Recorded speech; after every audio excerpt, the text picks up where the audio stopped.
Miss Sam. I am at my house like you're at your house. And I get to read books from home today to you. I'm so excited. This book is called Too Many Frogs. Look at those frogs already up there. Oh my goodness. All right, Miss Sam is gonna move a little bit out of the way. So hopefully you'll be able to see all the pages. If you can't see it while Miss Sam's reading, that's okay, because I'll take the book and I'll hold it up to the camera, okay? Okay. Rabbit lived by himself in the hollow of an old tree. He cooked for himself, he tidied up after himself, and at the end of each and every day, he read himself a story. It was a simple way of life. No fuss, no clutter, and Rabbit liked it. There's Rabbit. You see him reading himself a story? I wonder what clutter means. Do you know what clutter means? Like a lot of stuff around, right? My mom likes a lot of stuff around, and Miss Sam doesn't like anything. So when I see stuff on my counter, or I see the kids leaving their toys in my living room, I'm like, oh my goodness, look at all this clutter. It's too much stuff in one place.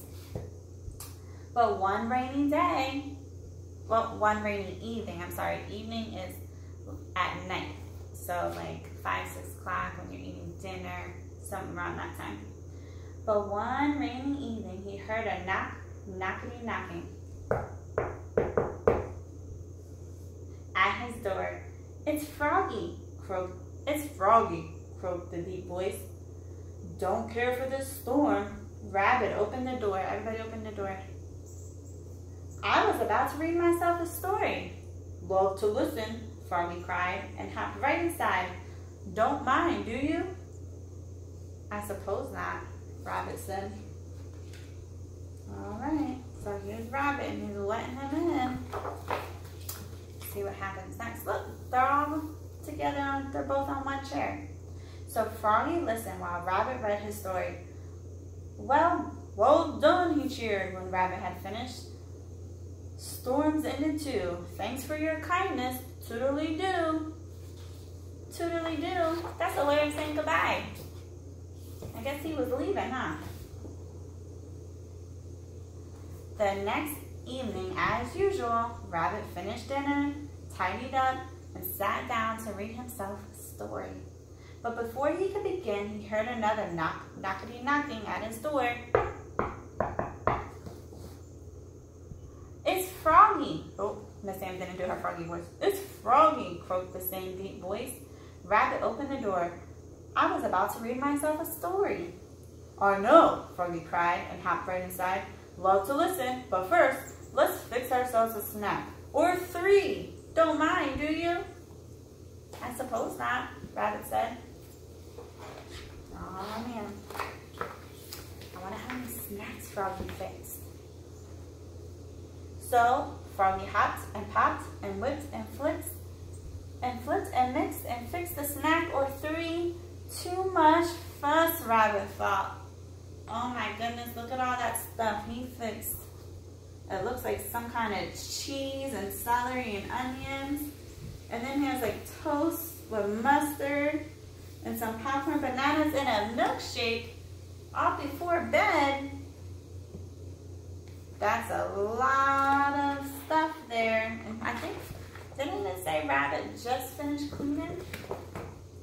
I wonder how he feels inside. But Froggy listened while Rabbit read his story. Here's Froggy. Well done, he cheered when Rabbit had finished. Snacks gone too. Thanks for your kindness. Toodly-doo. Here's Rabbit. You see Rabbit's back of his head while he reads the story. Oh. The next evening, here's Rabbit. Here's Froggy. How does he look right there? Nervous, right? Or like, oh my goodness, anxious. He's like, oh man, I hope that's not Froggy at my door. He's gonna make a mess again. The next evening, Rabbit finished dinner, tidied up, and sat down to read himself another story. But before he could begin, there was that same knockety knock at his door.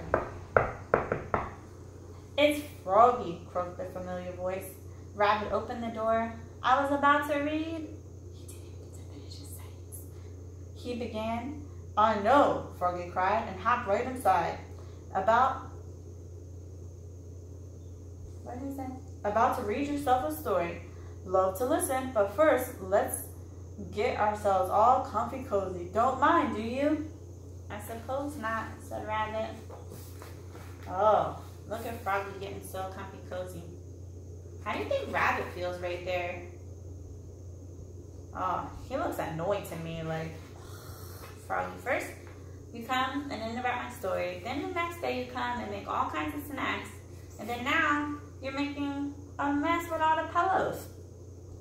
So Froggy fluffed and puffed and mushed and smushed and piled up billows of pillows. Too much clutter, Rabbit thought. Remember, in the beginning of the story, Rabbit said he does not like clutter.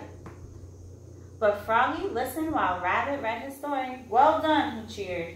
When Rabbit had finished, bedtime too. Thanks for your kindness. Toodly-doo. Oh, here's the next day. Here's Rabbit. He looks so worried. I wonder why he's worried. Do you think Froggy's back? Let's see. The next evening, Rabbit finished dinner, tidied up, and sat down to read himself a new story. But before he could begin, there was that knocking again. It's Froggy. I wonder what Froggy's gonna do this time. Do you think he's gonna make himself a snack? Or get comfy or do something different? Yeah, maybe, right? We'll find out. Look at all those frogs. Look at Rabbit. He looks so shocked. He was only expecting Froggy, but look, he brought all of them. Let's see what he says. Rabbit opened the door. I know, Froggy cried before Rabbit could say a single word. You were about to read yourself a story. Love to listen, but first, meet the family. Been telling them all about you and your stories. Love to join us. Don't mind, do you? Rabbit looked at Froggy's family, big frogs and little frogs, dozens and dozens, all wearing t-shirts. Frog family reunion. Too many frogs, he thought. Too much fuss. Too much clutter. Uh-oh. This is what Rabbit says. But I do mind, Froggy, he said at last. You do? Froggy asked. I never invited you in, Rabbit explains. I never invited you to fix a snack. I never invited you to get all comfy cozy. And I never invited your family to join you. So I do mind very much indeed. Uh-oh, croaked Froggy. This will never do. Thanks for your kindness. Toodly-doo. How do you think Froggy's feeling? Maybe he feels a little sad, a little embarrassed, right? Embarrassed because he didn't know. He didn't ask. Alone at last, Rabbit sat down to read himself a story. For one anxious moment, he waited for a knockety-knock at his door. But guess what? It never came. Don't mind, do you? He asked himself with a chuckle. Most certainly not, he answered himself and began to read. It was a good story. But something was missing. Snacks made a good story better, he thought, so he fixed himself a snack. Snacks made a good story better, he thought, so he fixed himself a snack and read on. It was a very good story.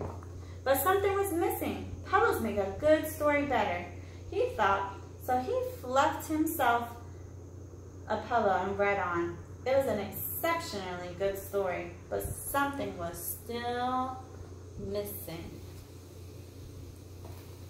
I wonder, now he's doing all the fun things that Frog was doing, right? I wonder if he's missing Frog. Let's see. Rabbit blinked once. Well, can you blink once? Then he blinked twice. Blink twice. And he sighed. That's a sigh. It's Froggy, he told himself. At last, he loved to listen. Rabbit opened his door. Look!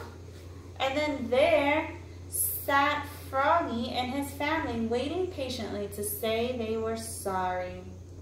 Never meant to be rude, Froggy said. Bought you a t-shirt, Frog Family Reunion. Thank you, Rabbit said. I was about to read a story. Would you like to join me? Love to listen, cried the frogs. Wow! So all the frogs were sorry that they didn't ask, and Rabbit was missing them. So now they're going to be together. And in they all hopped, big frogs and little frogs, dozens and dozens. Rabbit offered them a snack or three and helped them fluff their pillows. Then every frog listened while Rabbit read a story. Well done, they cheered. When he had finished, so many frogs. Rabbit thought, so much fuss, so much clutter. It was a different way of life, and Rabbit liked it.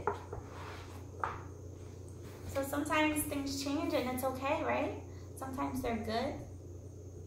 What do you guys like to do during story time? When you're reading a story at home, or you're listening to Sam or Heather read, or your grown-up is reading to you? Send us back a message and let us know, okay?